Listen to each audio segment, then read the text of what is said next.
Welcome to the Emerging Civil War podcast. I'm Chris Mackowski, and joining me today is Ed Haggerty. Ed, how are you today?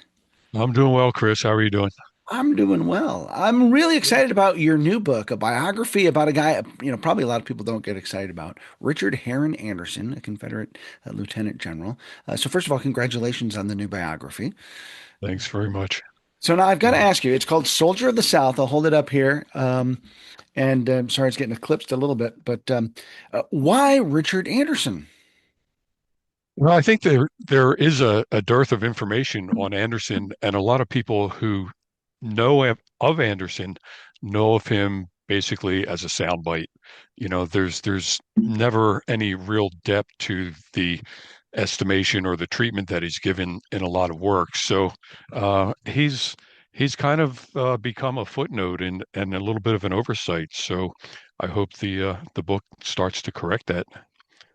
I came across Anderson in my work at Spotsylvania. He has an extraordinary day on the 8th of May, 1864. And I've always been fascinated with this guy who it really gets picked for a plum job. And for some people, it seems like he comes out of nowhere to get there. And then he's in the midst of this constellation of really colorful characters, and he kind of stands out in that regard as well. Um, so, how did you first come to meet Anderson yourself? Yeah, it was interesting. I was kind of looking for something to do that might be significant and add something to the historiography of the Civil War. And again, because Anderson has kind of been overlooked and overshadowed, I thought, well, he would be a good candidate to look into a little more deeply and probe this guy and see what he's all about. And I'm so glad I did it. It's been a real labor of love, but his life was just so interesting. There are a number of anecdotes I could share with you, some of which are covered sort of basically in the book, but there's often a lot more information that just simply couldn't be included. Otherwise, the book, of course, is already 400 pages of text. So, it becomes cost prohibitive to, expand much beyond that. But yeah, it's just a super interesting guy, I think. And, I was happy to find him. I will And say, though, 400 pages of text, it's a nice, smooth, engaging read. I have really enjoyed it. thank you. Yeah, Very well thanks. Yeah, written and very interesting. thank you. I appreciate you saying so. Um, yeah, the sources were kind of interesting.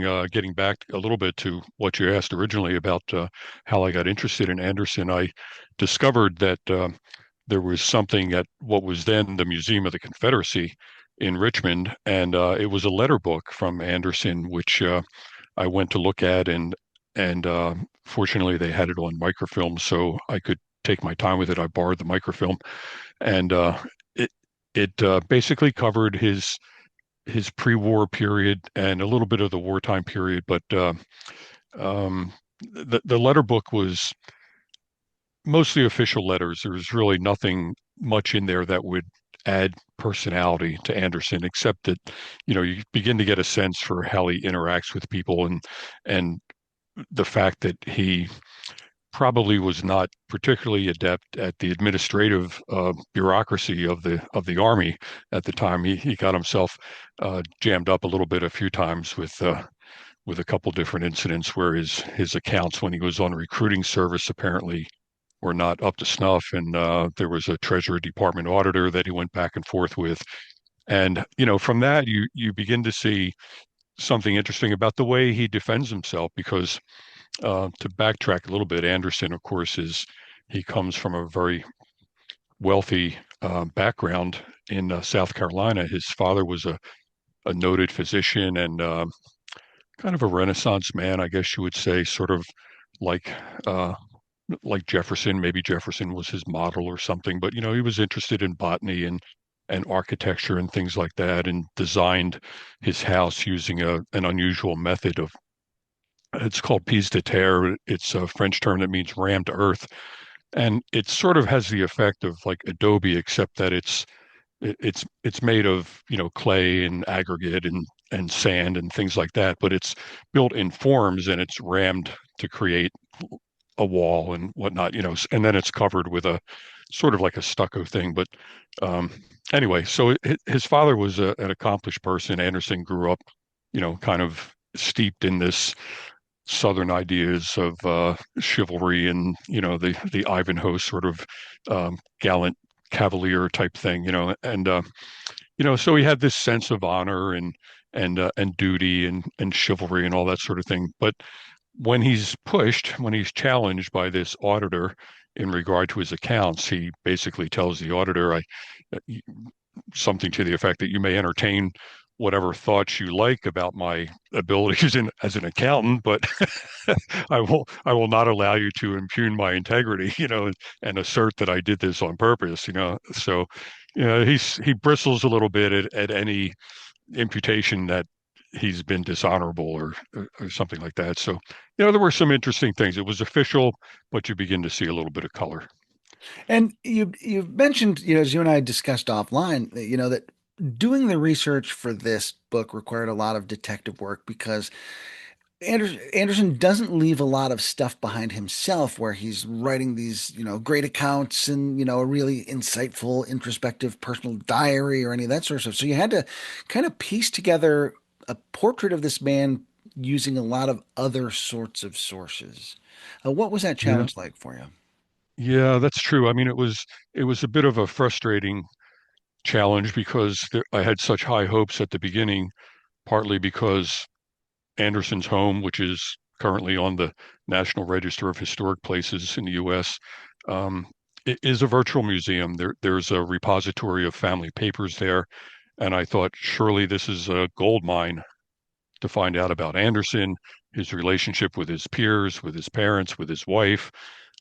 Uh, was not so. Yeah, there are some interesting letters and things like that. A lot of it from the post-war period, but so I wound up having to try to flesh things out by just sort of following where he was, who he was with, and sometimes people he was with wrote about the incidents that he participated in, and from that I was able to kind of flesh things out. Just as an example, um, when Anderson graduated the military academy in 1842, he went first to Carlisle, which was the cavalry school for practice at the time.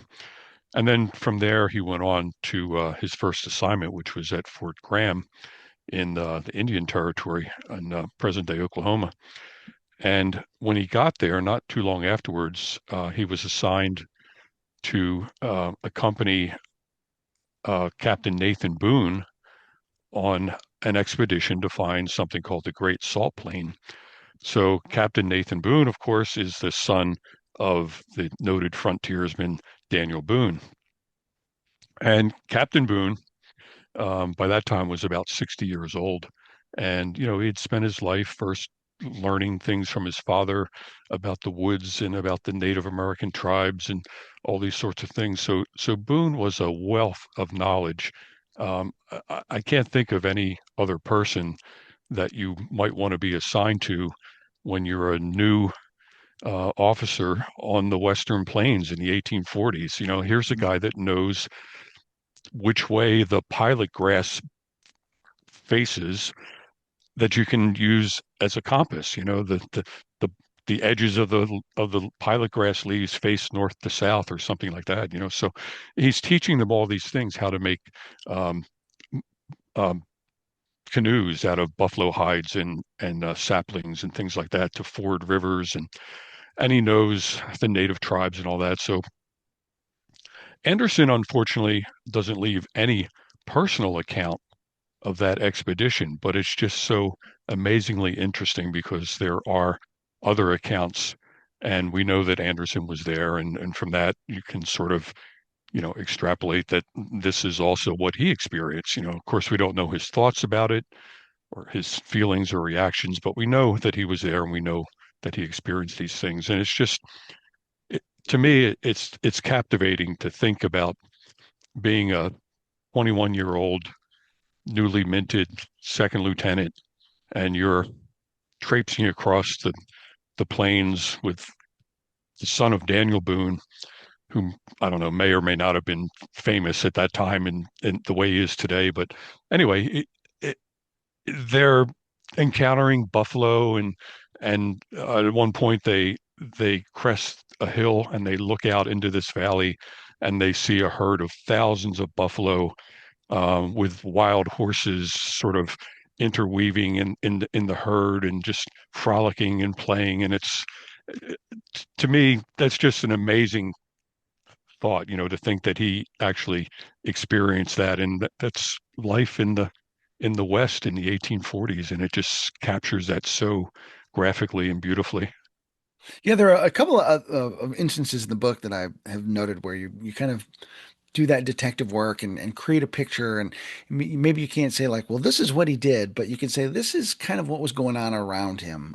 You talk about as he's growing up in the antebellum South and, what the neighborhood was like and, who's living where and what race relations were like and, how that then filters down to life on his plantation, perhaps. And so I thought you did a really nice job of doing what you could with what you could find to help us understand, like, this is probably, we can Yeah. make some pretty safe assumptions here. I did the best I could, and I hope that my conclusions are accurate, but it is somewhat speculation. So we do have to take that into consideration. And I think I make that clear in the book. I'm not drawing conclusions based on hard evidence, but, conclusions based on the totality of the circumstances, so to speak. But the slavery point is an interesting one because I do discuss quite a bit about how I think his experiences at home influenced his perceptions about slavery. So, as I said, he came from a wealthy family. His father would have been considered among the large planter class in the state of South Carolina. By the end of the Civil War, well, he died in 1864, but by the time he died, he owned well over 100 slaves, 125, something like that. So, growing up, Anderson did experience slavery, but probably I'm at risk of saying something stupid here, but I would say a more benign version of it than you might think of if you think of what's going on the large plantations, for instance, in the rice plantations on the Carolina coast or the cotton plantations in Mississippi or Louisiana or something like that. So the cotton farming in that area of South Carolina um, was not as intense. Generally, I think the enslaved people were able to operate on what is called the task system, which means that they're given a job to do every day, and when they're done the job, of course, to the satisfaction of the overseer or whoever's monitoring them, they're free to do whatever they want. So they can raise their own crops, animals, engage in crafts. So many of the enslaved people that Anderson encountered probably lived the kind of lifestyle where they had a modicum of freedom, at least with their own time. Certainly not with their bodies, but with their own time. Um, and I think when you read the diaries of Anderson's younger brother, who eventually took over his father's plantation in the 1850s, you see a family that's very religious, and they try to impart that to the enslaved people on their plantation, and they encourage them to attend services.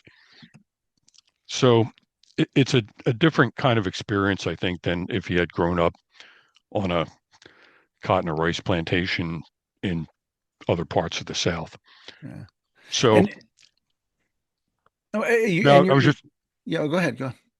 I was just going to conclude that by saying, I can't say for sure, but based on what I know about the way his father and his brother treated the enslaved people, that Anderson probably had kind of the same um, I hate to say it, but paternalistic kind of attitude.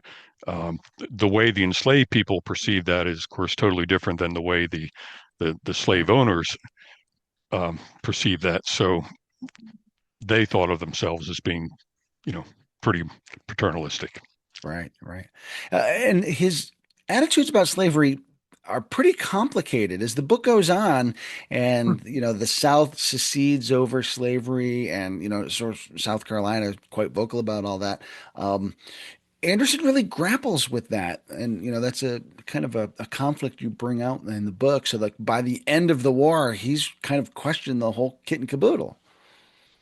I think so. Yeah, I think he gradually realizes that there are a number of influences in his life that have been very different from what his father experienced, and he's had a much broader exposure to different classes and races of people than his father did.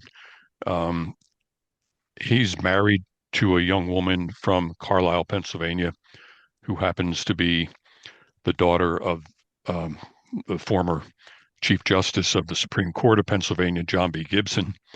And Gibson's got a pretty large family, so his wife Sarah, who we called always called Sally, um, she's got brothers who served in the army. Of course, they all went with the Union, and so he had that kind of family system. Almost had like two families. He had his family in South Carolina, and then he had his wife's family in Carlisle, Pennsylvania.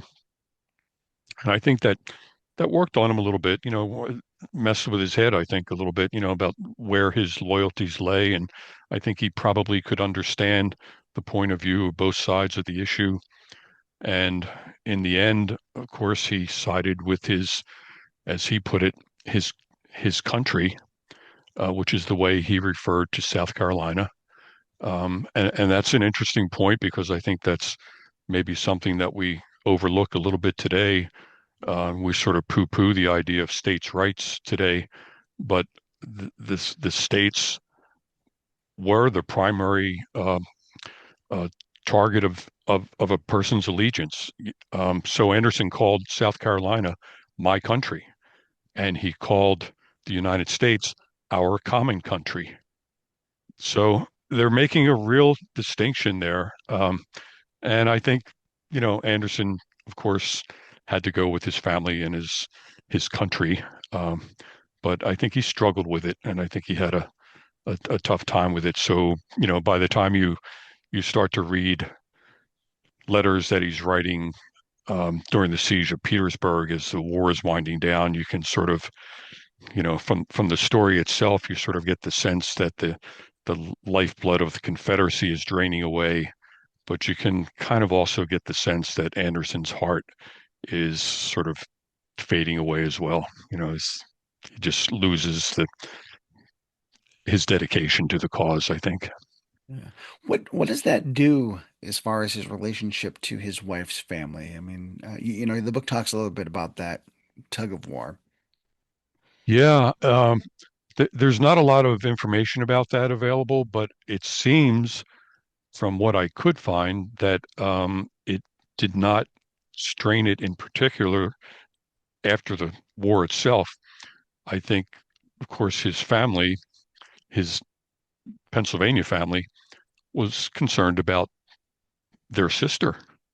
So, they would have done anything that they could to help Anderson because he's, of course, responsible for the Yeah. well-being of their sister and their family.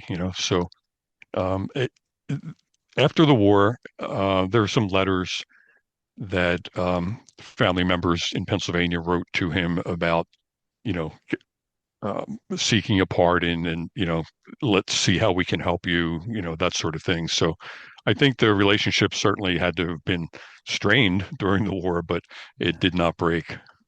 Yeah, and we'll come back to that post-war period because it's a fascinating section of the book that sort of talks about his fate. So I definitely want to make sure we hit on Yeah. that. But Yeah. when the war breaks out, and he casts his lot with South Carolina, um, where does where do events take him? Where does his service end up putting him? Well, when he resigned, first of all, again, getting back to that idea of his honor and morality and that sort of thing, he's very careful to ensure that his resignation is approved prior to leaving the army. So he doesn't just pack up his kit bag and hike off to South Carolina. He does it in an official way, and he was particularly careful to request that his resignation take place prior to Lincoln's inauguration. He wanted to resign during the Buchanan administration. But anyway, he goes back to South Carolina. He's given command of the 1st South Carolina Infantry, and they're all stationed in the Charleston area. So he's at Charleston during the bombardment of Fort Sumter. When Beauregard goes north to take control of the army, Anderson is in charge of the defenses of Charleston. And afterwards, he goes to join Braxton Bragg in Pensacola. Um, so he goes to Florida, which uh, turns out to be sort of a non-player in terms of its importance to the Confederacy. Um, I go into some detail in the book about his time in Florida because it's really interesting. He's in Pensacola, so the Pensacola Navy Yard was probably one of the finest naval yards itself in the country at the time, but it had the disadvantage of lying in Pensacola Bay, which is easily blockaded because there's a very narrow entrance to the bay. So there's a Union fort, a masonry fort, Fort Pickens, which is on Santa Rosa Island, which stretches across um, the southern side of the bay. And at that point where Fort Pickens is, there's a very short opening to allow ships in and out. So essentially, the Confederate Navy and the usefulness towards the Confederacy was nullified by the existence of Fort Pickens. But anyway, Anderson is tasked to take an expedition to Fort Pickens, and it's sort of a semi-disaster, um, partly of Bragg's making and partly of Anderson's slight mismanagement, I would say. But anyway, they go over to Santa Rosa Island. They rampage through one of the camps of the New York Zouaves. They were Billy Wilson's Zouaves, and then they start to retreat back to where their ships that transported them across the bay. And during the pursuit, they Union troops kind of rally and catch up to them. So it's kind of a near run thing. They manage to get off, but there's a lot of shooting from the shore to the ships. The ships get uh, one of the boats gets a hawser tangled in its propeller, and then one of the barges is grounded because there's so many people on it. So it's kind of a mess, and they're all enduring this Union fire while they're kind of stranded in the middle of the bay there. But they eventually get off, but one of the big stories about his time in Pensacola is the fact that on New Year's Day, 1862, excuse me, Union guns at Fort Pickens open on the Navy Yard and start a bombardment. So Anderson at the time is entertaining guests at his house. Clearly, they're all imbibing, and they rush off to command the troops in this defense of Pensacola, and they wind up getting the worst of it and um, basically encouraging the bombardment. And the Union troops at that time had a new um, uh, carcass, I believe they called it, which was something that would set fire. So they lose a giant warehouse full of stuff. And Bragg's not there, but he hurries back and he finds out what's going on and finds out that there's some accusation that Anderson was drunk. And so Anderson is arrested and is going to be court-martialed. But somehow, possibly through the intervention of the governor. I'm speculating. I don't know how, but somehow maybe the evidence really wasn't there. Um, Anderson had some defenders, and so nothing comes of it. And Anderson is simply transferred to uh, to Longstreet's command in Yeah. See, Virginia. and how interesting, because he could have ended up in the Western Theater, kind of attached to Bragg had that worked out, but uh, Yeah, ends up not. yeah, And as soon as you said he gets assigned to Florida, I'm thinking, well, like, on one hand, yay, Florida. On the other hand, like, oh, Braxton Bragg. It's yeah, yeah, yeah, yeah, what a mixed duty that must have been. yeah. Did Anderson, do you know, did he carry any sort of resentment toward Bragg after that? I don't believe so. Um, that's an interesting thing about Anderson's character. Mhm. He not only was not a self-promoter, he didn't seem to be vindictive in any way. There were some incidents in his career where, he might have been led to, hold a grudge against some people that he perceived as having done him wrong, but he never did. I mean, there's no evidence of that. Um, one of the most interesting pre-war things, not to backtrack, but it is an interesting incident because it involves Nathaniel Lyon, who, of course, becomes a Union brigadier general and is killed at Wilson's Creek. But in the 1850s, when they were at Fort Riley together, and not in Anderson, of course, in the Dragoon Regiment, and um, Lyon in the infantry, there was a court martial convened, and there were a larger than normal number of officers present at the fort. And Anderson hosted a dinner at his quarters. I presume that his wife was with him at that time, but that's again something that can't be absolutely confirmed.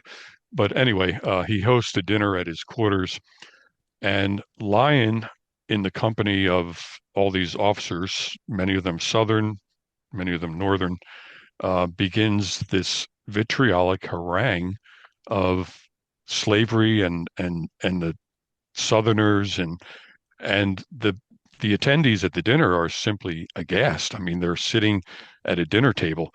And again, this goes back to this idea of the genteel Southerner.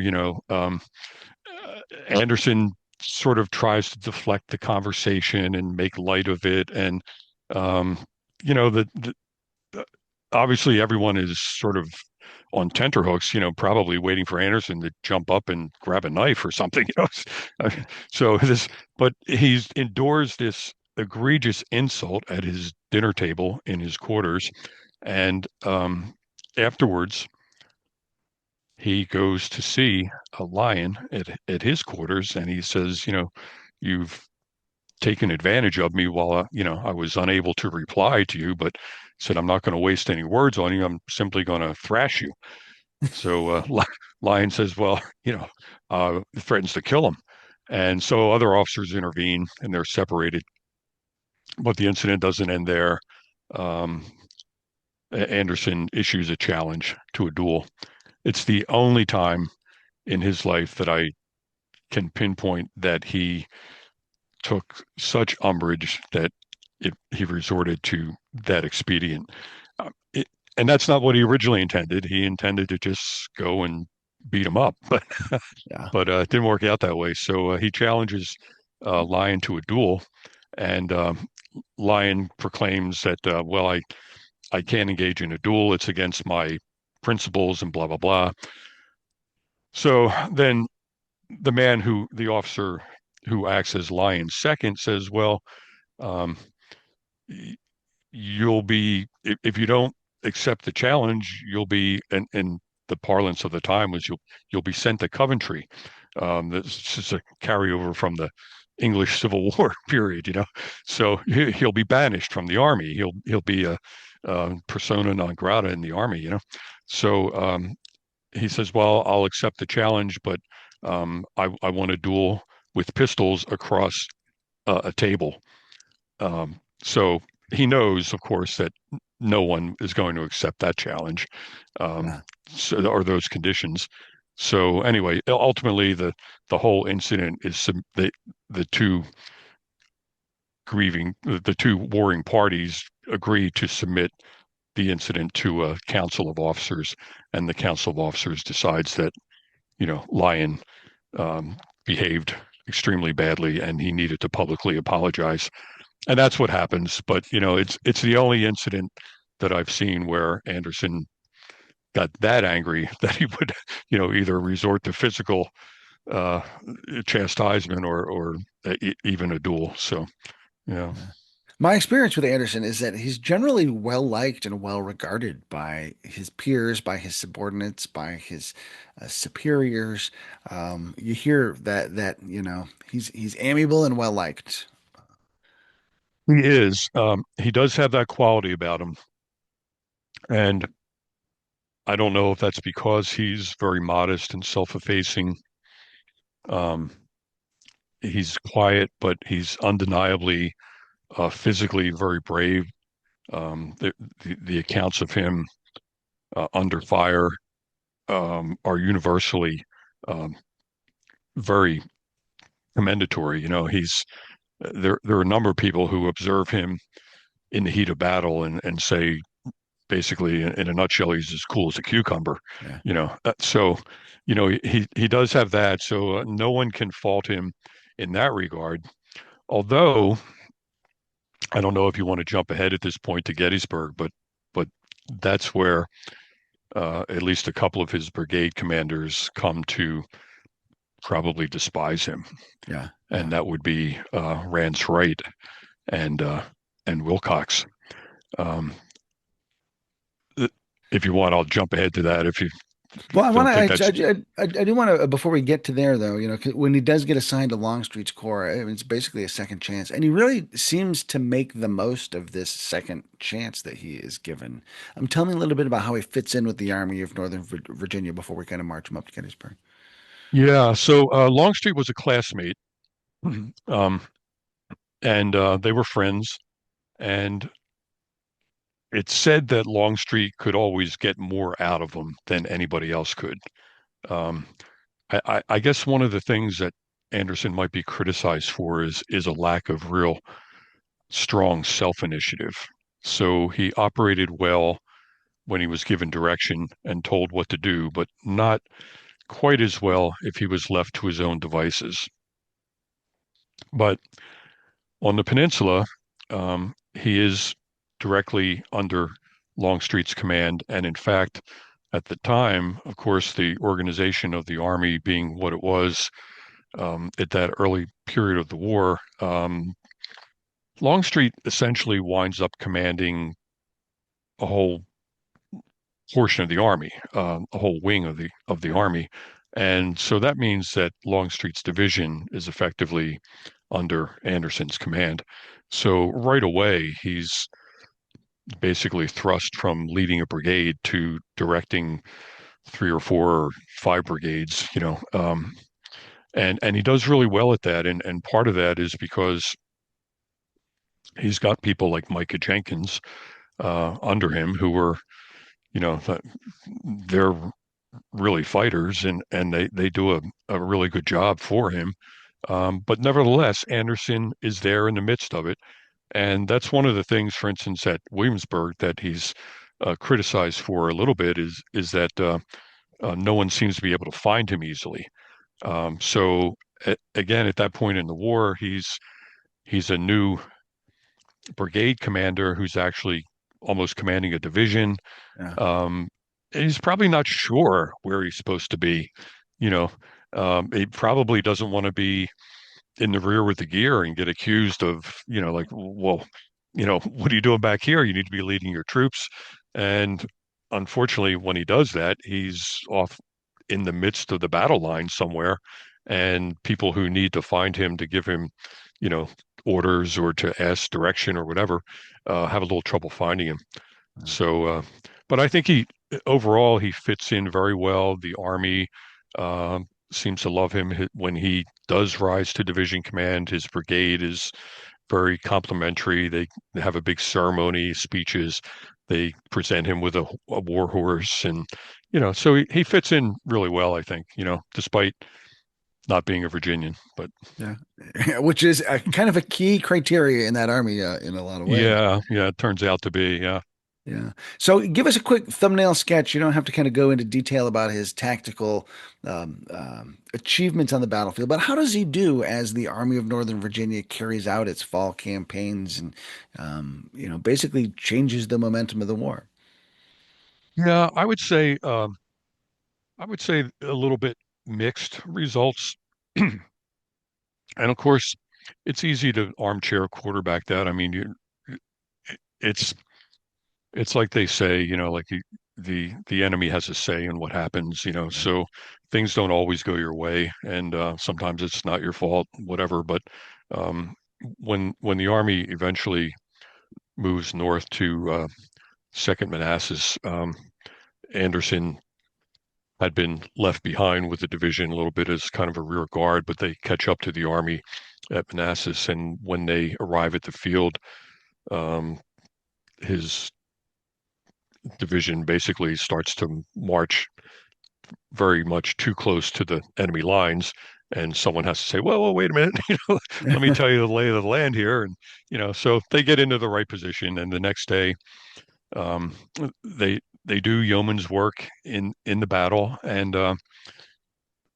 I would say that probably there was a missed opportunity to roll up the left flank of the Union Army at Sure. Second Manassas. And um, because of approaching darkness, uncertainty of what was on Anderson's flank, if he had pivoted to actually roll up the left flank of the Union forces, he didn't know what was on his right flank.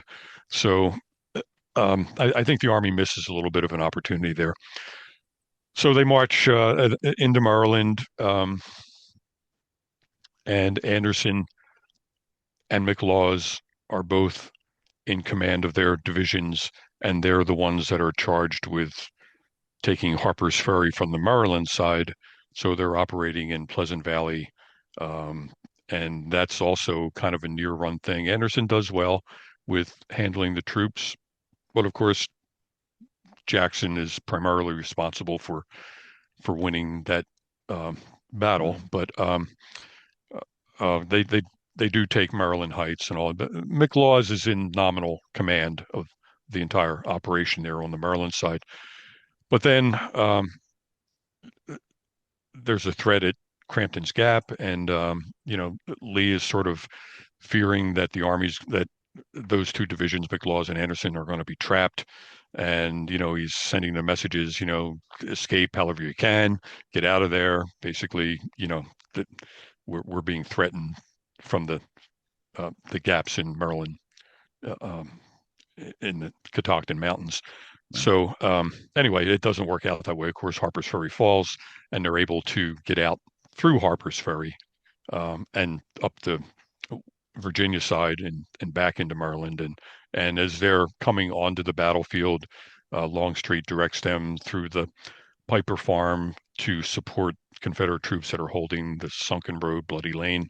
And there's a lot of artillery enfilading their line, and Anderson is wounded in the thigh, and I imagine faints from loss of blood or something. But anyway, he's basically out of the battle at that Hmm. point. So that's kind of what happens through there. But I think he really shines at Chancellorsville. Of course, his division is not directly under Longstreet's observation there because Longstreet is farther south, and does Yeah, not participate in the battle.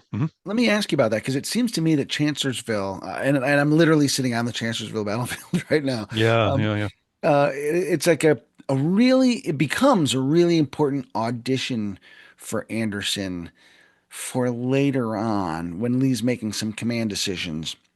Here's a chance where Anderson works directly for Lee, and Lee gets to see Anderson, right up close and communicate with him and direct him.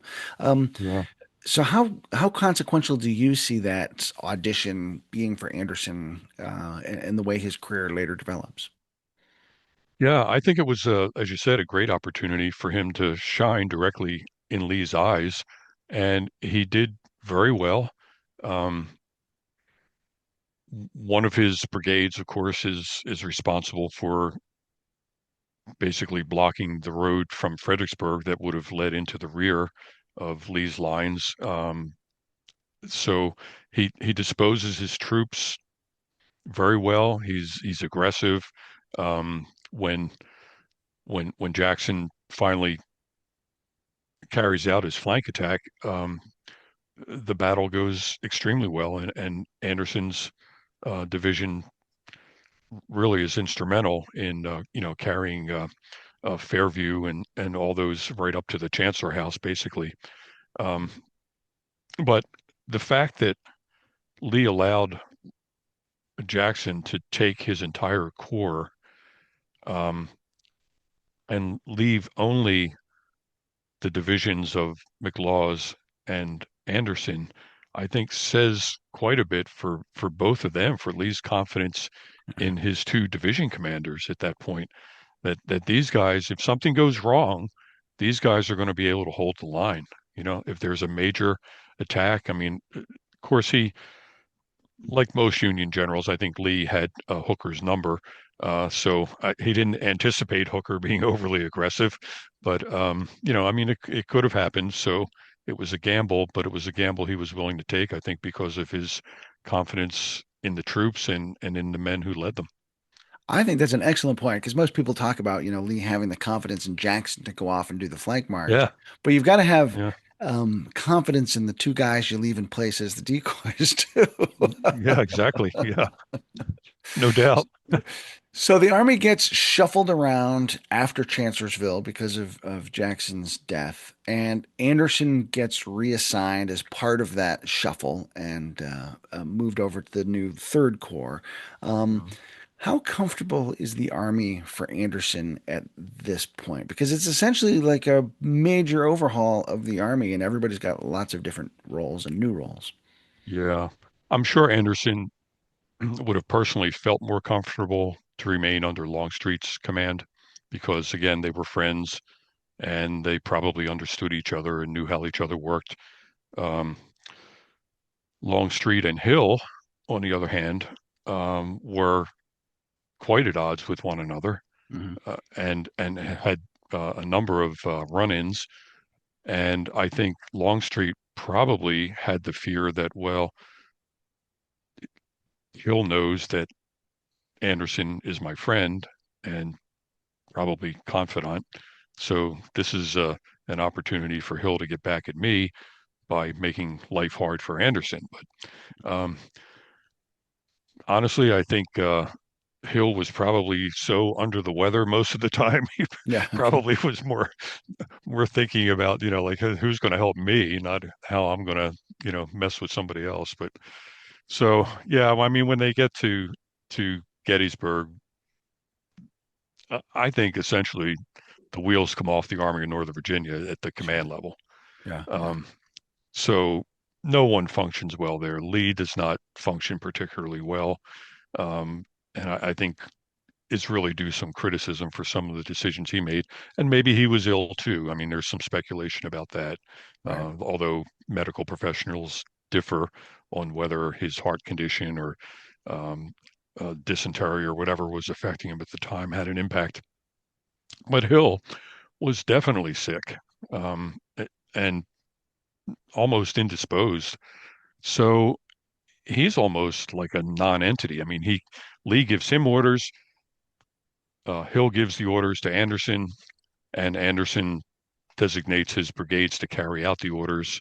And this is where um, two of Anderson's brigade commanders really take umbrage at Anderson's lack of initiative and lack of action on the second day of the battle. Yeah, to me, I mean, this is all just a big, huge question mark because there is that Longstreet Hill tension. We've got new structure to the army. We've got those potential dynamics between Anderson and Hill because of the Longstreet relationship.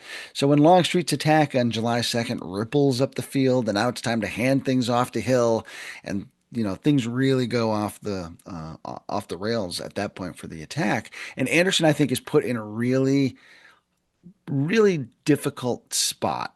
And I don't know if it's, does he just not rise to the occasion? Is it because these circumstances are so weird? Is he still figuring things out? What's your take on that?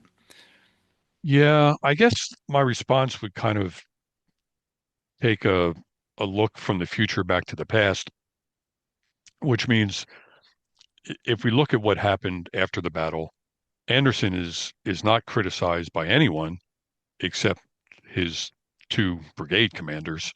who suffer the greatest casualties and stood the greatest chance of success. Um, so the defense, of course, is that I did precisely what General Hill told me to do, and General Hill ordered precisely what Lee told him to do. Sure. So officially, there are no repercussions. There's no criticism of Anderson whatsoever about what happened. But what does happen is that just a quick recap of the events there, of course, as Longstreet's um, corps starts advancing against Little Round Top and through the wheat field and the peach orchard and all that, and then there um, Anderson's division joins that advancing line. They're supposed to advance an echelon, which means that they're slightly um, sometimes disconnected from one another, but they're staggered. And the whole army is that the whole attack that day is an advance on echelon. So the one brigade advances, the other one begins to advance, and there's a little bit of a staggering. And the whole concept behind that is that the pressure of the attack will bring reinforcements to some point, and then the subsequent um, troops that are advancing on the end of the line there will theoretically advance against a weakened position. So that's the whole thought of the attack. Um, but anyway, as Anderson's division advances, it's clear, I think, pretty early on that Longstreet's attack has failed. So they're not advancing.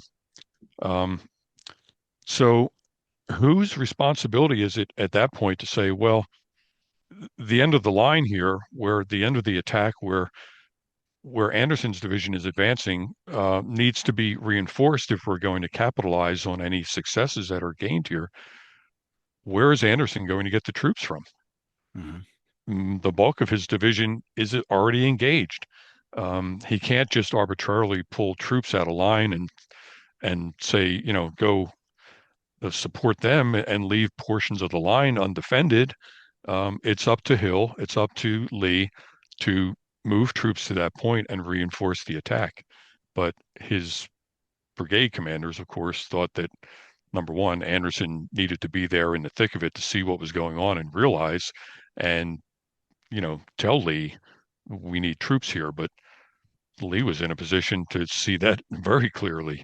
Yeah. There was no doubt that he could see exactly what was going on. So I personally don't blame Anderson at all, except that maybe he could have been a little more active and engaged on the field. But that one of the big criticisms that is often cited, and it's risen to the point where it's almost akin to the famous shad bake at Five Forks, like Anderson was picnicking behind the line, Yeah. I don't think so, but there's no evidence of that, and yet that's a story that gets bandied about, and it's simply not true. I mean, Anderson was behind the line, which is where a corps commander is, or a division commander is supposed to be.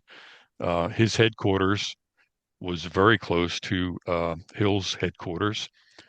So, it just, whoever was responsible for it, I don't think the blame should fall on Anderson Right. necessarily.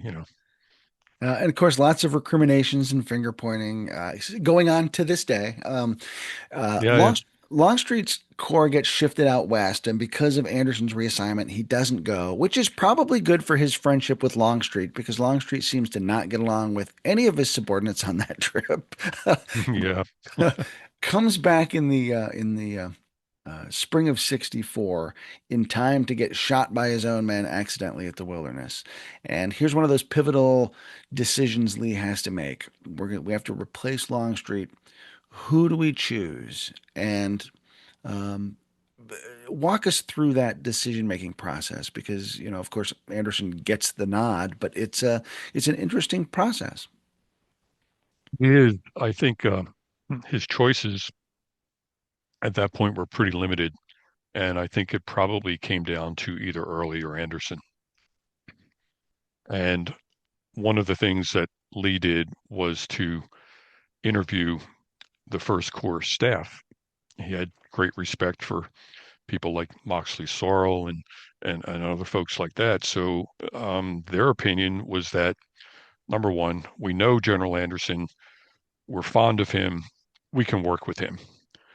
And probably to Lee's thinking, it was more important for a staff to function smoothly and operate without a lot of dissension um, in order to carry out orders and make sure that things functioned the way they were supposed to than it was for the Corps commander himself to be the most stellar leader of all. So I think Anderson was more sensible and was a better leader than Jubal Early, but that's another story. But when Lee asked the staff about, you know, who they would prefer, they universally say Anderson because Early, of course, had the reputation, well deserved, of being kind of a cantankerous curmudgeon, and yeah, as it turned out, I mean, he did ruffle a lot of feathers when he did take Corps command. So um, I think Lee decided that it was again more important for the staff to be able to operate with the commander and to function smoothly than anything else, and that probably influenced his decision quite a great deal. So his time having been in the First Corps early in the war, and then his time serving directly under Lee at Chancellorsville, sort of this is where it all the payoff comes. He gets chosen to lead the First Corps.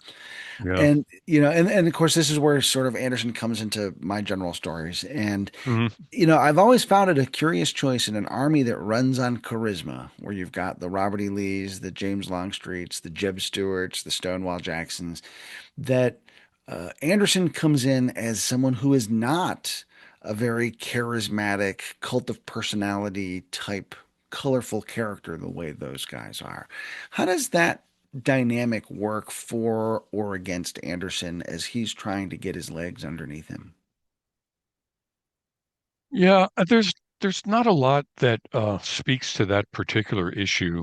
Um, I think Anderson, again, because he knows the staff of the First Corps, he's able to operate smoothly.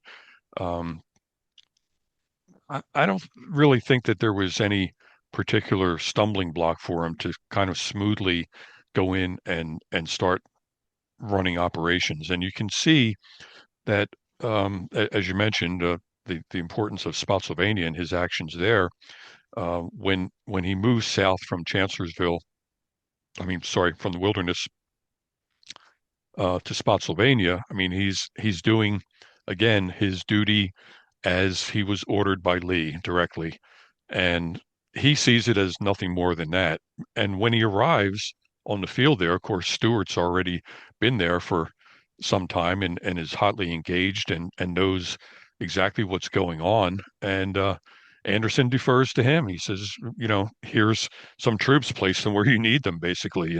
And of course, they also had the threat to Spotsylvania Courthouse going on at the very same time that there was, Stewart's defenses on the hills north of town. So, how would you assess Anderson's performance as a Corps commander through 1864? Oh, I guess I would have to say that it was uneven. Mhm. In some cases, like Spotsylvania, he really did a wonderful job. In other cases, I think he was a little lacking. Um, Again, part of it has to do with, I think, not a lot of innate initiative on his part. So he was not, I guess, aggressive enough, which is kind of strange because early in the war, going back sort of to the first battles, maybe on around Williamsburg or something, where you see him placing troops and leading them into battle, and he's saying things like "Forward, men, forward! Don't stop at all! Keep going!" And so he's a very aggressive fighter in a tactical situation, but in a strategic situation, not always as aggressive. But Why is another question because, by 1864, uh, the Army essentially is pretty much on the defensive after, starting from Spotsylvania, I would say, is really Mhm. on the defensive, and the whole thing is countering um, Grant's moves in the overland campaign, and it's almost all defensive actions, almost always withdrawing. It's an extremely critical time for the Army. They can't afford to make a mistake because every situation threatens the destruction of the Army and the loss of the capital and the loss of the cause. So, there's a lot at stake. So maybe real aggression isn't what you need at that point. You need to Yeah. be a little bit more defensive minded and be more conscious that you've got a limited number of troops to deal with here. So, that they're not coming in droves as replacements anymore. You pretty much exhausted the pool. So I think it's probably a wise decision to be a little less aggressive than um, maybe previous commanders had been by that point. Yeah. And it seems to me like he does well enough because when Longstreet Mm, comes back, Lee still wants to find a way to use Anderson rather than relegate him to some backwater. Tell me about that yeah, moment because Anderson, still gets yet another chance. he does. He's given command of a sort of a makeshift corps, the Fourth Corps, which is created expressly for him. Um, he is a lieutenant general, so Lee's got to do something with him. So if he can't find another position for him in some other theater, which he tries but cannot, um, many people write back to Lee and say, "Well, I would very much love to have his services, but I simply have no place for him." That sort of thing. So, in essence, Lee's kind of stuck with him. Um, Mhm. so, the Fourth Corps is really makeshift. It consists of Hoke's division, which is, actually not even part of the Army of Right. Northern Virginia, and it consists of Bushrod Johnson's division. And then Bushrod Johnson has not earned a very great reputation in the Army of Northern Virginia. As he comes to the east and sort of, to use Lincoln's expression when it came to Rosecrans, kind of behaved like a duck hit on the head at the crater. So Yeah. he's not he hasn't won the confidence of his troops and or his brigade commanders and nor of the army nor of General Lee. So um, in essence, Anderson wins the booby prize. So, Yeah. Okay. that's about it. But And then but gets the blame for, Sailor's Creek and, so he gets put in a position that he's not able to thrive in. It's, he does. There's some criticism that he should have supported Pickett at Five Forks. There was a lot of controversy about that, which I don't go into too much in the book because it really is totally unfounded. mhm. Um, uh, Anderson had no responsibility for supporting Pickett at Five Forks. Plus, you get into the same situation that I mentioned at Gettysburg. Like it, there are Union troops facing all of the Confederate troops on the lines around Petersburg, and where do you draw troops from to support some other part of the line without potentially weakening your line so much so that you allow a Union attack to easily penetrate? So Anderson's hands are essentially tied. He's holding part of the line. He can't just leave it vacant. What can he do? But the fact is, no one asked him to support Pickett. He could hear the firing. He knew there was a battle going on, but I mean, it wasn't up to him to just arbitrarily say, "Oh, let's go join the fight." Right. So anyway, I absolve him of any blame at Five Forks. And then I think really one of the highlights of his entire time in Corps Command has to do with um, Pickett joining him after Five Forks. Pickett and Anderson are each sort of not really trapped, but they're below uh, the Appomattox River.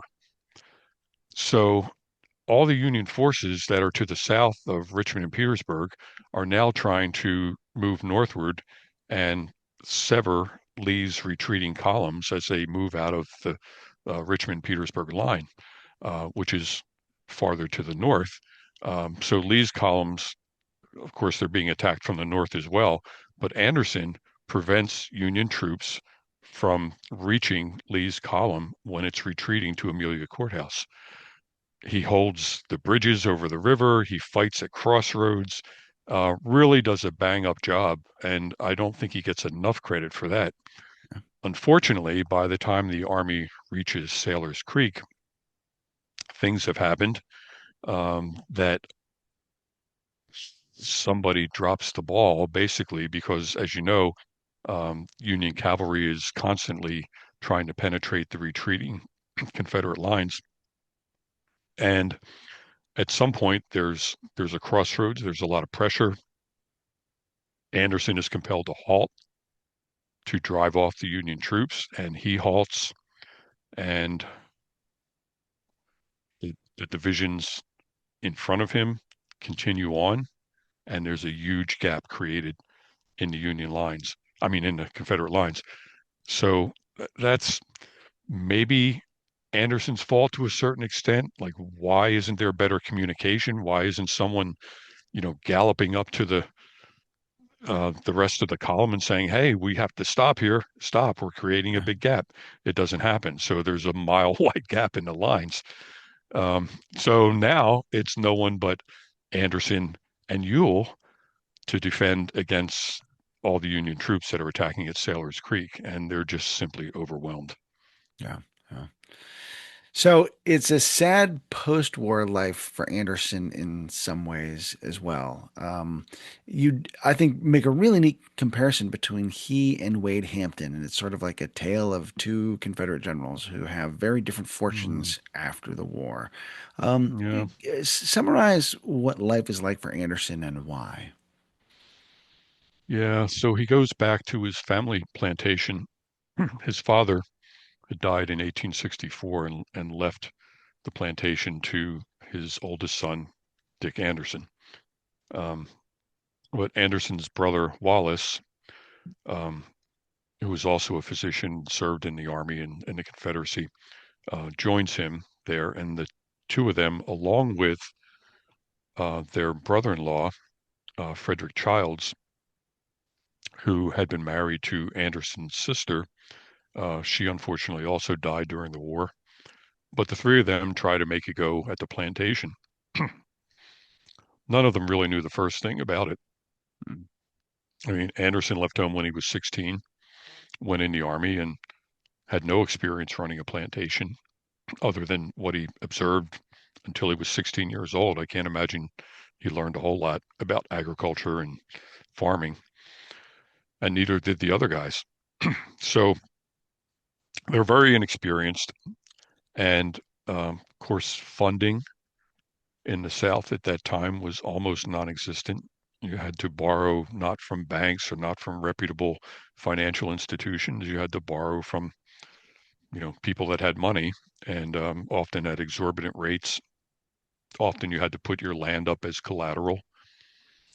Um, and then you had the problem with the labor force, which was a huge problem. I mean, some of the freedmen were so happy to be free, they, packed whatever belongings they had in their pastures, uh, believing that things would be brighter, but they certainly didn't want to live where they had been enslaved.